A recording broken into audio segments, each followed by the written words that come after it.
본문의 말씀으로 여호수아서 강의 17번째 말씀 건강한 공동체라는 제목으로 말씀의 은혜를 함께 나누고자 합니다. 여러분도 잘 아시는 단어일 텐데요. 오블리스 노블리제라는 말이 있습니다. 이 말은 높은 사회적 신분에 상응하는 도덕적 의무를 뜻하는 말입니다. 초기 로마 시대에 왕과 귀족들이 보여준 그들의 도덕적 의식과 또 솔선수범하는 공공정신에서 비롯된 그런 말입니다. 초기 로마 사회에서는 이 사회 고위층들의 공공봉사와 또 기부 그리고 헌납 등의 전통이 아주 강했다고 합니다. 이러한 행위는 의무인과 동시에 명예로 받아들여졌기 때문에 자신의 형편이 좀 어렵더라도 그렇게 가난한 사람들을 위해서 기부하는 것이 자신들에게는 굉장한 이 명예로 받아들여졌다라는 것이죠. 심지어는 그 기부하고 헌납하는 것이 경쟁적으로 이루어졌다 이렇게 기록되어져 있습니다. 특히 귀족 등의 고위층이 전쟁에 참여하는 전통은 너무나도 확고했는데요. 한 예로 그 한니발의 카르타고와 벌린 16년간의 2차 포에니 전쟁 중에는 여러분 로마 영화나 책에 보시면은 많이 나오는데 집정관이라는 사람이 나옵니다. 그걸 콘솔이라고 부르는데요. 이 콘솔의 전사자가 13명에 이르렀다라고 얘기합니다. 그러니까 지금으로 말하면 총리나 대통령이 13명 죽었다는 얘기예요.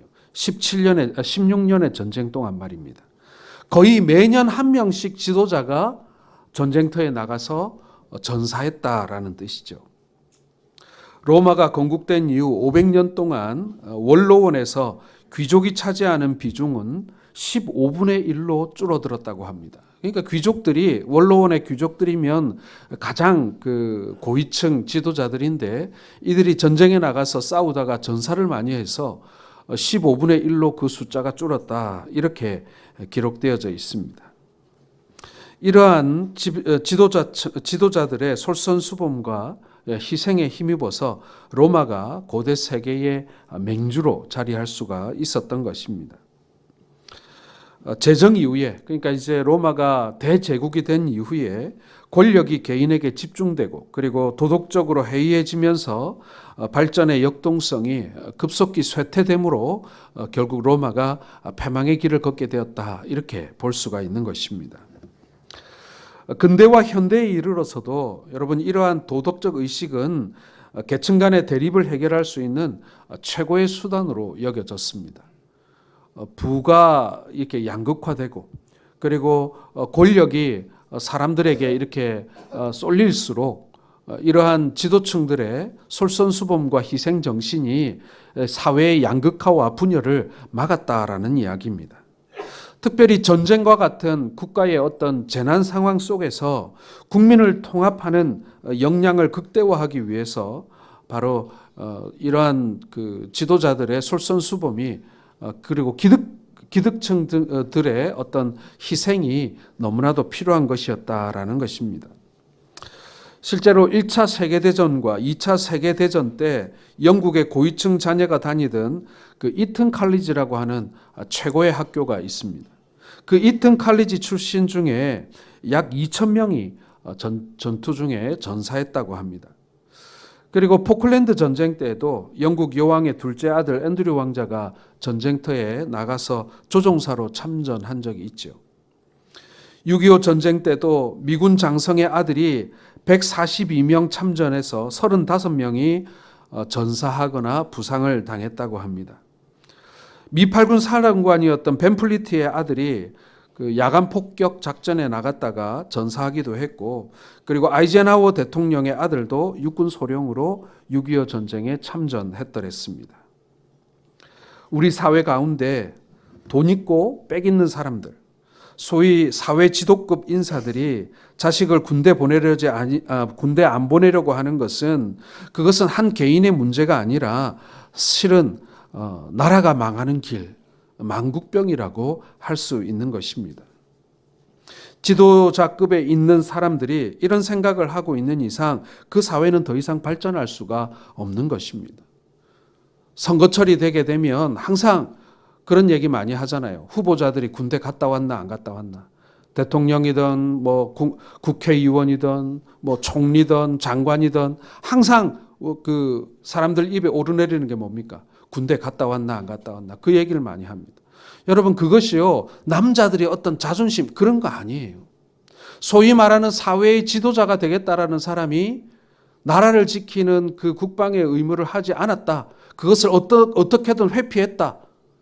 그것이 결국 이 오블리스 오블리제라고 하는 이 사회 지도자들의 솔선수범과는 거리가 먼 것이기 때문에, 그리고 그걸 너무나 잘 보여주는 것이 그러한 뭐 국방의 의무와 같은 그런 일이기 때문에 우리에게 중요한 기준이 되고 가치가 되는 것입니다. 한 공동체가 건강하게 성장하기 위해서 여러분 많은 노력이 필요합니다.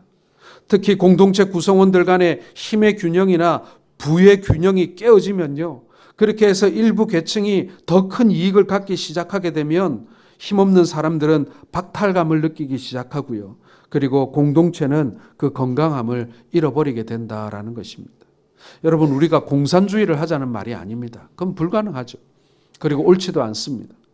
하지만은 이러한 힘의 균형, 이 부의 균형이 어느 정도 이루어지지 않으면은 그 사회는 나중에는 완전히 산산이 부서지고 만다라는 것입니다.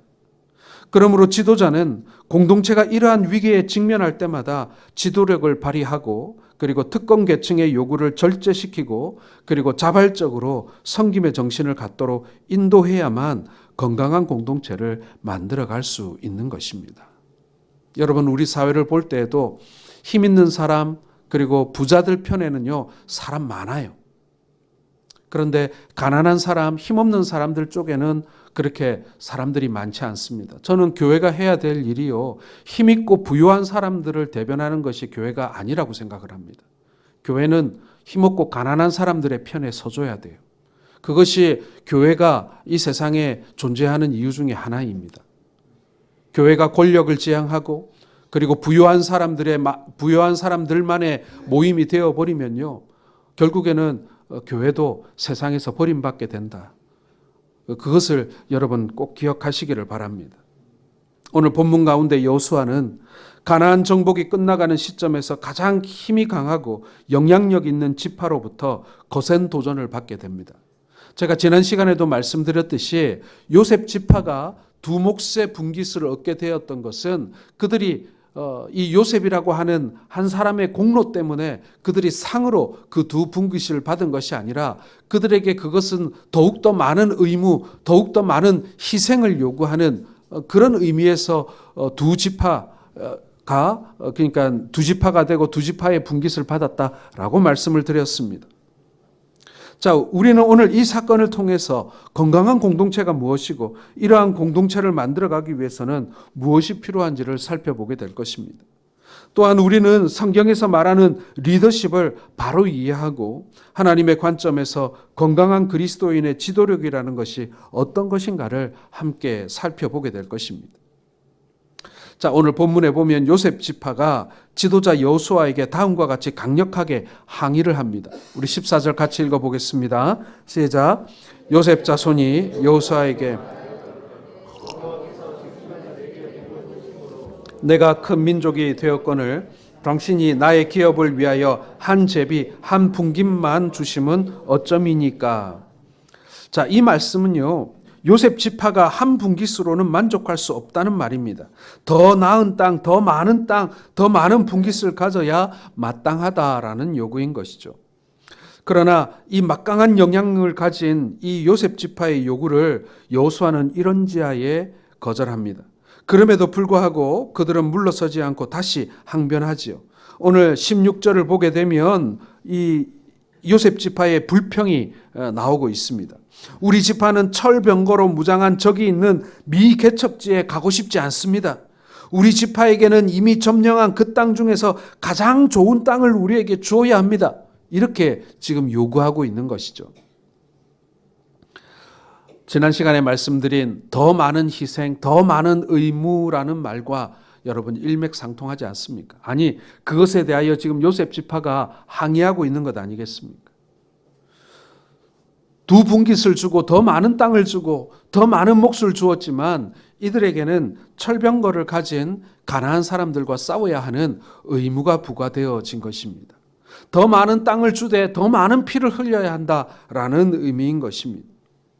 그러나 요셉 지파는 여호수아에게 그것 말고요, 이미 점령한 땅을 달라는 것입니다. 그리고 그 중에서도 가장 좋은 것을 우리에게 주는 것이 마땅하다고 얘기합니다. 12지파 중에 우리 지파만이 누릴 수 있는 그 특권적인 지위를 보장하라라는 것입니다. 요셉 지파의 이 요구가 우리가 지금 생각이 들기로는 이 어린아이의 투정 같고 그런 얼토당토 않은 말 같지만 그들은 그들 나름대로 이러한 요구를 하는데 이유가 있습니다. 우리가 잘 알듯이 요셉 지파의 수장이 누구입니까? 요셉 아니겠습니까? 이스라엘 전역에 기근이 들었을 때 가장 당시 부강한 나라였던 애굽의 총리 대신이었습니다. 그리고 그 요셉 덕분에 애굽 사람들이 다 살아남았고 그리고 형제들과 부모가 다 살아남았습니다. 뿐만 아니라 그들이 애굽으로 이주해 와서 그들이 고센 땅을 얻고 거기서 번성하게 되는 그런 일을 경험하게 됩니다. 만약에 그때 요셉이 악한 마음을 품었거나 아니면은 자기만 그냥 잘 먹고 잘 살기를 원했다면 이스라엘은 아마도 가나안에서 다 굶어 죽고 말았을 것입니다. 그런데 요셉은 형들과 부모들을 봉양할 뿐만 아니라 그들을 용서하여 줍니다. 오히려 지극한 사랑으로 맞아들이고 돌보아 줍니다. 양식과 살 곳을 마련해 줍니다. 원래 애굽의 가장 비옥한 땅은 아프리카 북단에 위치한 나일강의 삼각주 지역입니다. 왜냐하면 아프리카 남부 내륙에서 발원한 이 강줄기가 풍부한 천연 비료를 가지고 이 강을 흘러내려와서 삼각주를 옥토로 만들어 줬기 때문에 그렇습니다. 그런데 그 이스라엘 백성들이 고센 땅에 이주하게 됩니다. 그리고 야곱의 자손들 70명이 그곳에 이주하여 와서 나중에는 200만 명에 이르는 민족으로 성장하게 되는 것입니다. 한 가정에 불과했던 야곱의 아들들이 한 민족을 이루기까지 결정적인 중요한 역할을 했던 것이 바로 우리 요셉 지파다. 그러니 우리가 더 많은 것을 요구한다 한들 그것은 당연한 우리의 권리다라고 말하고 있는 것입니다. 우리는 한 지파의 몫으로 안 되며 가장 좋은 땅을 가져야 하겠으며 5배, 10배의 몫을 챙기기에도 충분한 자격이 있다. 이렇게 말하고 있는 것이죠. 사랑하는 성도 여러분, 지금 여호수아는 12지파를 이끌고 가나안 전체를 점령해 가는 총사령관입니다. 그에게는 누구든지 군사로 징집된 자들에게는 생사여탈권을 가지고 있는 막강한 권세를 가진 군사 지도자입니다. 그렇다면 이 여호수아는 또 여러분 어느 지파 소속이겠습니까? 예, 바로 이 여호수아도요 요셉의 아들인 에브라임 지파의 사람이었습니다. 지금 불평하고 땅을 청구하는 사람들은요 바로 여호수아의 형들이고 그의 작은아버지이고 동생이고 사촌들 친척들입니다. 요셉 지파의 장로급 인사들입니다. 요셉 지파에서 여호수아를 배척할 수도 세울 수도 있는 여호수아 개인에게 강력한 영향력을 미칠 수 있는 그러한 친척들이며 지도자들이었던 것입니다. 지금 저들은 자기 지파의 아들 여호수아를 향해서 우리 지파, 우리 가족, 우리 지파에게만 당신의 권력으로 특권을 달라고 강력하게 요청하고 있는 것입니다. 사랑하는 성도 여러분, 여기서 이 특권의 의미를 우리가 한번 생각해 볼 필요가 있습니다. 왜냐하면 이러한 특권들은 때로 공동체 전체를 파괴해버리고 와해시켜버리는 빗으로 작용할 수 있기 때문에 그런 것입니다. 특권이란 한 공동체 내에서 모든 사람이 누릴 수 없는 권리를 말하는 것입니다. 예수님께서는 이 땅에 오실 때 그분은 인간의 몸을 입고 오셨지만 예수님은 전능하신 하나님이셨습니다. 우리는 죄인이었지만 그분은 완전한 의인이셨습니다. 우리는 연약한 피조물이었지만 예수님은 전능한 창조주셨습니다. 예수님은 이 땅에서 가장 위대한 특권을 가지신 하나님이셨습니다. 자, 그런데 그 예수님께서 어떠한 생애를 사셨습니까? 여러분, 우리는 예수님의 생애가 보여주는 진정한 특권의 중요한 의미를 발견할 수 있어야 합니다. 오늘 자신들에게 더 많은 땅을 요구하고 있는 이 요셉 지파와 그리고 이 땅 가운데 낮은 자리로 오셨던 예수님의 모습을 우리가 비교해 볼 수 있지 않겠습니까? 특권을 포기하신 예수님의 모습을 우리는 볼 수 있어야 합니다. 예수님께서는 그분이 가지고 계시는 특권적 지위를 단 한 번도 자신의 유익을 위해서 사용하지 않으셨습니다. 40일의 금식 이후에 사단은 예수님을 유혹합니다. 예수님 먹고 싶지 않습니까? 이 돌들에게 명하여 떡덩어리가 되게 하십시오. 이것은 예수님의 능력임과 동시에 예수님만이 가지고 계신 특권이었습니다. 하나님만이 가지고 있는 전능하신 능력이었습니다. 그분은 창조주시고 하나님의 아들이시니까요. 얼마든지 돌을 떡으로 만드실 권세가 있었습니다. 그러나 예수님은 그렇게 하지 않으셨다는 거죠. 십자가를 지시기 전날 밤 예수님께서 기도하셨습니다. 예수님은 얼마든지 십자가를 피해 가실 수 있는 특권이 있으셨습니다. 그러나 하나님의 뜻을 온전히 이루기 위해 밤을 새워 기도하십니다. 예수님은 하나님의 아들이라는 지위를 이용하여 자신의 유익을 꾀하지 않으셨습니다. 십자가를 지시고 못 박히실 때에도 많은 군중들과 군졸들이 예수님을 조롱하고 욕했습니다. 내가 하나님의 아들이냐? 그러면 걸어 내려와 봐라. 얼마든지 예수님은 십자가에서 걸어 내려오실 수 있었고 얼마든지 사단을 꾸짖을 수 있었고 그러나 그분은 단지 자신의 유익을 위해서 그 권세를 사용하지 않으셨다. 도리어 그 권세를 희생으로 바꾸셨고 그리고 자신을 내어놓으시기에 주저하지 않으셨다라는 것입니다. 여러분, 예수님이 보여주신 예수님의 생애는요, 그분이 가지고 계신 그 특권을 오직 이 땅에 잃어버린 영혼들과 백성을 돕는데, 섬기는데 전력 투구하셨다라는 것입니다. 그곳에 사용하셨다라는 것입니다. 가난한 자들을 먹이고 병든 자들을 고치고 죽은 자들을 다시 일으키시는 데만 사용하셨지, 자신의 자존심을 지킨다든지 자신의 권리를 행사한다든지 그리고 자신을 공격하는 사람들을 꾸짖거나 공격하기 위하여 사용하지 않으셨다라는 것입니다. 사랑하는 성도 여러분, 이 우리의 심정과는 참 다르지 않습니까? 만약 여러분들에게 남보다 더 많은 지위와 재산과 권력과 명예가 여러분들에게 주어진다면 하나님께서는 왜 그것을 여러분들에게 주셨겠습니까? 그것은요, 하나님이 주신 하나님의 사명을 수행하게 하기 위함입니다. 그러므로 여러분, 특권이란 특권 자체를 위해 존재하지 않습니다. 특권이란 바로 영혼을 위해서 그리고 한 시대를 위해 봉사하라고 주신 하나님의 은혜의 도구인 것입니다. 그렇다면 참된 복이란 게 뭐겠습니까? 하나님이 맡겨주신 위대한 일을 수행하라고 특권을 주셨을 때 그때 주시는 그 특권을 하나님의 영광을 위해 아낌없이 사용하는 헌신된 마음이 진짜 축복인 것입니다. 하나님께서 나를 이 땅에 보내실 때에는요, 그냥 보내신 것이 아닙니다. 사명을 완수하라고 보내셨고 하나님의 위대한 뜻을 성취하라고 우리를 보내어 주신 것입니다. 그러므로 여러분, 절대로 잊지 마십시오. 여러분이 복받은 인생입니까? 그리고 여러분들에게 작은 것이라도 여러분들만의 특권이 주어져 있습니까? 그렇다면 하나님이 내게 주신 그 복과 내게 주신 이 권리를 가지고 하나님의 영광을 위해서, 하나님 나라의 확장을 위해서, 그리고 이 시대에 낮은 자리에 처한 사람들을 위해서 내가 해야 할 일이 무엇인가를 하나님께 물어봐야 할 것입니다. 물론 요셉 지파가 이렇게 강력하게 새로운 분깃을 요구할 때 저들이 특권을 누리지 않은 것이 아니었습니다.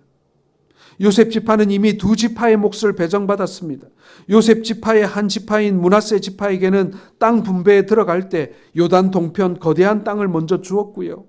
그리고 요단 서편에 거대한 땅도 주었습니다. 한 지파가 동편의 절반과 서편의 절반을 나누어 거주하게 된 것이죠. 그러므로 므낫세 지파는 사실상 두 지파 몫을 배정받고 있었던 것입니다. 따라서 요셉 지파에게는 므낫세 지파 몫으로 그리고 에브라임 지파 몫으로 한몫해서 도합, 다른 지파와 비교하자면 세 지파의 몫이 허용되어 있었던 것입니다. 그런데 이 사람들의 욕심이라는 것이 끝이 없지 않습니까? 이미 이들은 자신들의 의무와 그리고 거기에 합당한 땅을 분배받았음에도 불구하고 더 요구합니다. 그러니까 자신들에게 주어진 그 분깃이 자신들에게 주어진 상이고 곧 자신들에게 주어진 권리라고만 생각했지 그것이 더 많은 의무 그리고 더 많은 희생이라고 생각하지 못했던 것입니다.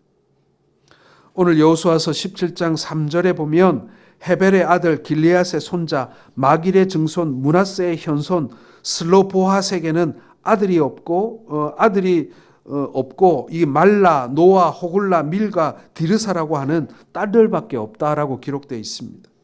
하나님이 주신 땅 만평을 일구고 있더라도 아들이 없으면 그 땅은요 모두 삼촌이나 혹은 다른 친척들의 아들들에게 상속되게 되어 있었던 것입니다. 그러나 요셉 지파에 속했던 이 슬로보아색에는 아들이 없고 딸들만 있었지만 그 땅을 딸들에게 상속하라는 특권이 부여되었습니다. 여러분 이처럼요 이미 이 요셉 지파는 많은 특권을 누리고 있었습니다. 그러나 그것이 바로 비극의 출발점이었습니다. 여러분 우리가 특권을 누릴 때 두려워해야 할 것이 있습니다. 왜냐하면 내가 누리는 것 때문에 내가 망할 수도 있기 때문에 그런 거예요. 만약 많은 것을 누리고 있음에도 불구하고 그 모든 것이 나의 것이라고 생각하고 있다면 언젠가 하나님께서는 그것을 반드시 되찾아 가실 것입니다. 왜냐하면 그것은 본래 하나님의 것이기 때문에 그런 거예요. 지금 내가 쥐고 있고 내가 앉아 있고 내가 소유하고 있는 것이 여러분 영원히 내 것이라고 생각하십니까? 그렇지 않아요. 그것은 원래 우리에게 주셨던 원주인에게로 돌아가게 되어 있습니다. 요셉 지파는 많은 것을 누리고 있었음에도 불구하고 다시 여호수아 장군 앞에 나가서 더 많은 몫을 요구하고 있습니다. 사랑하는 성도 여러분, 요셉 지파의 비극은요, 저들이 이미 많은 특권을 누리고 있음에도 불구하고 그 특권 속에 안주하고 있었다는 것입니다. 그것을 당연하다고 여기고 있었다라는 것, 그 자체가 이 요셉 지파에는 재앙이었던 것입니다. 그 특권 의식 속에서 자기의 영혼은 썩어 들어가고 있었던 것입니다. 그리고 더 이상 그 무엇도 개척할 수 없는 이 안전뱅이의 영혼으로 전락하고 말았던 것입니다. 이것은 자신들만의 파멸로 끝나는 것이 아닙니다. 이스라엘 12지파 공동체 전체를 붕괴시켜 버릴 수 있는 그러한 것입니다. 그러나 오늘 갈렙은 똑같은 상황에 처해 있었지만 다르게 반응하고 있습니다. 그래서 여러분 이 갈렙이 멋진 거예요. 이스라엘 공동체가 지금 산산이 부서지고 서로 반목하고 분열할 수 있는 그 아주 위기의 그 순간에 이 갈렙이라는 사람이 정말 샛별처럼 등장하는 거예요. 정말 반짝반짝 빛을 발하면서 등장하는 거예요. 이스라엘 출신이 아닌 이방 출신이었던 이 사람. 갈렙은 누구보다도 이스라엘 민족 공동체를 건설하는 데 혁혁한 공로를 세운 사람이었고 믿음의 거장이었습니다. 모든 이스라엘 백성들이 우러러 볼 만한 85세의 나이에 똑같이 여호수아 앞에 나아갔지만 갈렙은 달랐습니다. 여호수아 장군이여, 아직도 개척되지 못한 감히 그 누구도 손댈 수 없는 철병거로 무장한 헤브론 산지를 나에게 주십시오. 요셉 지파는 가장 비옥하고 가장 좋은 땅을 나에게 달라고 요구했지만 그러나 갈렙은 누구도 가려고 하지 않는 가장 꺼려하는 그 땅을 자기에게 달라고, 산을 나에게 달라고, 내가 저들을 점령할 수 있겠다고, 내 나이 85세지만 장정과 더불어 싸울 힘이 있으니 저 산지를 내게 주시오라고 요구하고 있는 것입니다. 여러분, 우리가 갈렙을 너무나 잘 알지 않습니까? 그리고 갈렙의 이 요구를 우리가 어릴 때부터 정말 많이 들었잖아요. 우리가 하나님의 참된 백성이 된다는 것은요, 하나님이 주신 그 모든 복과 특권을 하나님을 위해서, 하나님의 공동체를 위해서, 하나님 나라를 위해서, 그리고 이 땅의 연약한 백성들을 위해서 사용하는 것을 의미하는 것입니다. 우리가 몸을 담고 살아가는 여러 공동체, 가정과 교회와 직장과 사회와 국가를 한번 생각해 보시기 바랍니다. 이것이 살아나기 위해서는요, 이것이 건강한 공동체가 되기 위해서 무엇이 필요한지 말입니다. 이제 말씀을 맺으면서 간단하게 우리에게 필요한 것이 무엇인지 살펴보겠습니다. 첫 번째로 여러분, 공동체가 나아가야 할 목표와 사명이 있어야 합니다. 이것은요, 구호로만 끝나는 게 아니에요. 우리 공동체가 어디를 향해 달려가야 할지 그 목표를 잘 세우고 가야 합니다. 우리가 권리를 요구하고 우리가 더욱더 힘을 키우고 부유해지는 것이 우리의 목표인지, 아니면 우리가 퍼주고 나눠주고 흘려보내어주고 우리가 비록 허리를 졸라매더라도 도움이 필요한 사람들에게 우리가 도움을 주는 공동체가 될 것인지, 아니면 쌓고 모아서 그 누구보다도 우리가 부유한 그러한 공동체가 될 것인지를 여러분, 목표가 결정하는 거예요. 우리가 어떤 목표를 두느냐, 거기에 따라 그렇게 바뀌는 거예요. 사명을 잃어버린 공동체는요, 죽은 공동체예요. 교회도 마찬가지입니다, 여러분. 사명을 잃어버린 교회는 죽은 교회예요. 더 이상 존재할 이유가 없는 것입니다. 한 가정은 어떻게든지 먹고 잘 사는 것을 사명으로 가지고 있습니다. 이 가정은 돈을 많이 버는 것이 목표고, 그 번 돈을 가족 공동체를 살찌우는데 아낌없이 쓰는 일이 일종의 사명입니다. 그러나 또 다른 한 가정은요, 이런 사명을 가지고 있어요. 얘들아, 너희는 말이야, 우리나라에서 제일 믿음 좋은 인생이 되거라. 하나님을 사랑하고 이웃을 위해 한없이 도울 수 있는 인생이 되거라. 하나님을 사랑하고 이웃을 돕는 목표를 가지고 복음의 고난을 이기며 가정을 하나님 보시기에 아름다운 터전으로 만들어 보거라. 여러분, 우리가 어떠한 가르침을 주어야 하겠습니까? 이 가정은 아침에 일어나면 그와 같은 꿈을 꾸고 잠들 때에도 그것을 꿈꿉니다. 여러분은 어떤 공동체를 택하시겠습니까? 교회도 그렇습니다.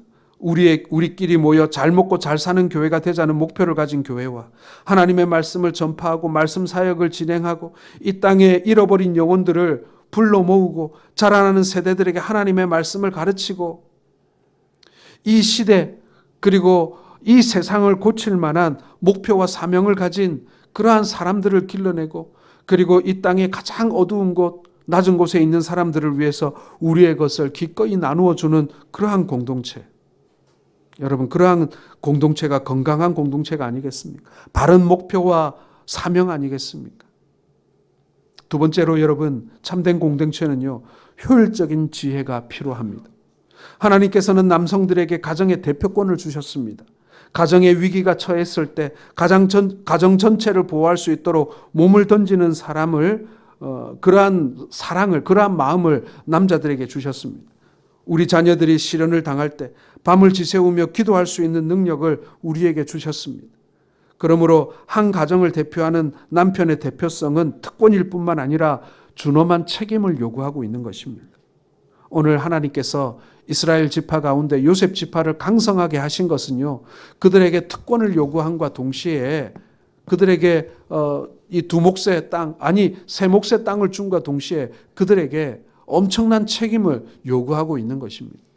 그런데 그 책임에는 눈 감고 권리만 밝히면 안 된다는 것이죠. 하나님께서도 각 가정마다 질서를 주셨고 각 교회마다 효율적인 제도를 주셨습니다. 교회에 자라가는 규모에 맞게 직분자들을 세우셨고요. 그리고 교회 안에 조직을 만드셨습니다. 각자의 각 직분에 맞게 충성하게 될 때 하나님의 교회는 아름답게 자라가게 될 것입니다. 하나님께서는 하나님 나라를 위해 헌신할 수 있는 하나님의 사람을 깨우시고 또 그 기둥같이 그들을 아름답게 자라가도록 우리를 인도해 주십니다. 사랑하는 성도 여러분, 하나님께서 오늘 우리를 불러주시고 직분자로 세워주신 이유는, 그리고 우리를 사역 가운데 불러주신 이유는요, 일하라고 불러주신 것입니다. 섬기라고 불러주신 것입니다. 마지막 세 번째로 여러분, 참된 공동체에게 필요한 것은요, 이타적인 섬김입니다. 이타적인 섬김. 이타적인 섬김이라는 말의 반대말은 뭐겠습니까? 이기적인 섬김도 있을 수 있다는 얘기입니다. 우리가 교회를 봉사할 때 남을 위해서 섬기는 것인지 나를 위해서 섬기는 모습을 보이는 것인지 여러분 잘 분별하셔야 됩니다. 나보다 남을 생각하고 고통당하는 영혼들을 치유하고 양육하고 돌보는 섬김, 그것이 풍성하게 될 때 그 공동체가 건강해지게 되는 것입니다. 오케스트라의 연주를 들어보면 때로는 이런 생각을 하게 됩니다. 저렇게 날카로운 소리를 내는 피콜로는 없었으면 좋겠다. 잘 나가다가 갑자기 큰 소리를 내는 큰 북도 웬만하면 쉬었으면 좋겠다. 때로는 신경질적인 소리를 내는 저 악기는 좀 빠졌으면 좋겠는데, 여러분 혹시 그렇게 생각하십니까? 내가 좋아하는 악기의 소리만 좀 많이 들리고 그리고 크게 들렸으면 좋겠고, 내가 싫어하는 악기, 거슬리는 악기는 좀 빠졌으면 좋겠다. 혹시 그렇게 생각하십니까? 그러면은 아름다운 연주, 아름다운 교향곡이 나올 수가 없죠. 내가 좋아하든 내가 싫어하든 모든 악기가 잘 조화를 이루어야만 비로소 아름다운 음악이 만들어지는 것입니다. 사랑하는 성도 여러분, 가정에도 그리고 교회에도 그리고 나라에도 우리가 마음에 안 드는 그런 요소들이 얼마든지 있을 수 있습니다. 마음에 안 드는 사람이 있을 수도 있습니다. 마음에 안 드는 일이 일어날 수도 있습니다. 그러나 그 모든 사람들이 그리고 그 모든 일들이 조화를 이루고 그리고 함께 다양하게 섞여 있어야만 교회도 아름답고 나라도 아름다운 것입니다. 우리가 서로 맞지 않고 다르다는 이유로 서로를 배척하고 공격하고 그리고 이렇게 서로 단절되어 버린다면 어떻게 건강한 공동체가 될 수 있겠습니까? 사랑하는 성도 여러분, 오늘 우리는 이스라엘 이 지파들의 땅 분배에 대해서 지난주, 이번 주 두 주에 걸쳐서 이 말씀을 살펴보았습니다. 우리에게 있어 권리가 있죠. 우리에게 있어 마땅한 우리의 몫이 있을 수 있습니다. 그러나 하나님께서 오늘 우리에게 요구하시는 것은요, 섬김입니다. 그리고 우리가 돕는 것이고 그리고 우리가 그들을 위해서 희생하는 것입니다. 그것이 아름다운 가정, 아름다운 공동체, 아름다운 사회, 나라를 만들어가는 것입니다. 요즘에 자꾸의 우리나라를 보게 되면 정말 얼마나 많은 사람들이 권리만을 외치는지 몰라요. 나라를 지키는 위정자들부터 시작해서 근로자들에 이르기까지 끊임없이 자신들의 권리만을 말하고 있습니다. 이 시대에 누가 희생을 할까요? 이 시대에 과연 누가 섬기는 사람들일까요? 저는 아무리 눈 씻고 봐도 우리 한국 사회에 섬기고 희생하는 공동체는 교회밖에 없어요. 아니, 교회만이 그럴 수 있어요. 그래서 많은 사람들이 우리에게 기대하는 것 같아요. 우리가 그러지를 못하지만, 우리가 그렇게 제 역할을 못할 때가 많지만, 그러나 그럼에도 불구하고 수많은 집단과 단체와 공동체가 권리만을 얘기하는 이 시대에 우리 교회만은 섬기고 베풀고 희생하자는 것입니다. 그것이 바로 예수 그리스도께서 이 땅 가운데 교회를 세우신 이유이기 때문에 그런 것이죠. 오늘 요셉 지파의 교훈을 보면서 우리가 어떤 공동체를 만들어 가야 할지, 그리고 우리 공동체가, 우리 성동교회가 건강한 교회가 되기 위해서 어떤 길을 걸어가야 할지를 우리가 깨닫는 그러한 우리 성도들 되시기를 주님의 이름으로 축원합니다.